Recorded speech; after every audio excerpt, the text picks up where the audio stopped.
Tingnan nyo to mga lodi. Ito daw yung foundation na kahit daw basa yung iyong mukha pwede kang maglagay ng foundation at pag nakapaglagay ka na nga, kahit daw mabasa ng ulan, hindi basta-basta natatanggal.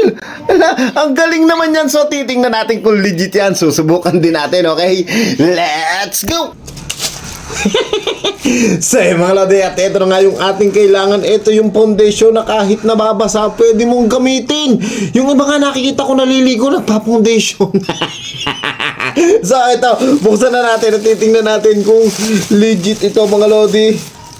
Ayan siya mga lodi, Soft 30 Matte Foundation Stick. So ito, buksan na natin siya mga lodi. Ganda nito ha. Ano? Ayaw mong tanggal. Yan mga lodi, ito siya. Wow, paano ba to? Yun. Alang galing. O, naangat siya. Naangat kapag iniikot yan. Ayan na siya. So, teka, para makita nyo ng ayos, bakas ang brightness. Yan mga lodi. Ano? Tapos, yan. Dahil mahaba pa siya ating paigsiin, sayang naman. Ayan. Ano, tapos sa kabila nito meron siyang kasama. May kasama. Ayan, yung pang ganun. Okay, itry na natin. So yung mga lodi, itry na natin. Bali ito, tanggalin na natin at atin ulit iganon. Ayan, muslit na siya. So basahin muna natin mukha natin. Tingnan natin kung gagana, kung tunay ba na pwede ka pa rin mag-foundation kahit basahin mukha mo. Kasi hindi nagana yung shower namin, walang tubig. Yan mga lodi ha. Yan, pati noo lalagyan. Yan, kita nyo, basang-basa na yan ha. So ito, maglagay na tayo. Ayan. Yan, yung in-order ko nga palang kulay yung tama sa balat ko. So, kuskusin na natin ganito kasi yung mga lodi, pwede siyang ganito yun. Mababasa kasi yung ating brush pag ginanto natin. Ito na may papatunayan lang natin kung hindi talaga matatanggal pag tayo ay nag-foundation. Napakapaliat. Ayan. Alam. Ang galing. Hindi siya natatanggal mga lodi. So ito muna, itong kalahating ito. Ayan mga lodi ko. Alam. Paano natin ito tatanggalin? Oh, basa yan ha mga lodi. So, eto, kukupa sa tubig. Yung mga lodi, oh. Tsaka maganda siya sa mukha, oh. Tignan mga lodi, oh. Ano, no? Pwede kang mag-foundation kahit basa yung mukha mo. Wala, ang ganda. So, lahatin ko parang maganda siya sa mukha ng pagpantay. So, lahatin natin. Ito, lalagyan pa natin.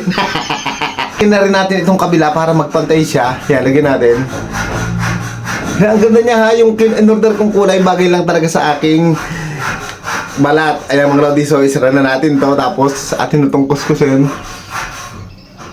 Wala! Ay mga lodi, pupogi na ako na sobra nito dahil sa foundation.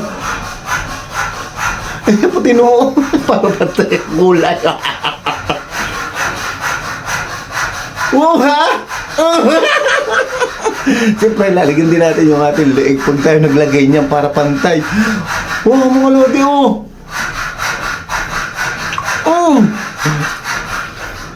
Ang galing niya.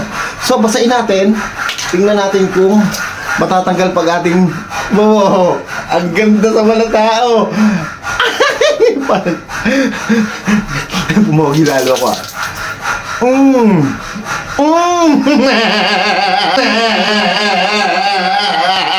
Oh. Hindi siya natatanggal, mga lote. Oh, ang ganda nito. Kahit maulanan ka, hindi matatanggal yung foundation mo sa mukha. Oh, pag sinabon mo lang siguro ito matatanggal. Oh, saka laki nung pinag-iba kanina ang iitibin ko kanina. Pumogi ako lalo at saka ang dali niyang pantayin. Oh, diba? Tanggal ko na yung aking foundation at kundi ko ginamitan ng sabon. So ngayon magpa-foundation tayo nang hindi basa. Siyempre mas maganda yun At tingnan nyo naman Ang ganda niya sa balata kasi meron na siyang hyaluronic acid plus ceramide na pumroprotekta daw sa balat mo. Nabubulol ako. So ito mga Lodi, try na natin mga Lodi ha. Gagamitin na natin yung brush ngayon. So ito, maglagay tayo. Yan, tama ba? O pa ganon? Ano, baka mapakapal. So, dito muna tayo sa kabila at para makita natin ang pagkakaiba. So ito, gamitan na natin ito. Ayan mga Lodi. Hindi ako maano mag-foundation eh. Wala yung isis ko. Napasok. Ayan. Alo! Mga B!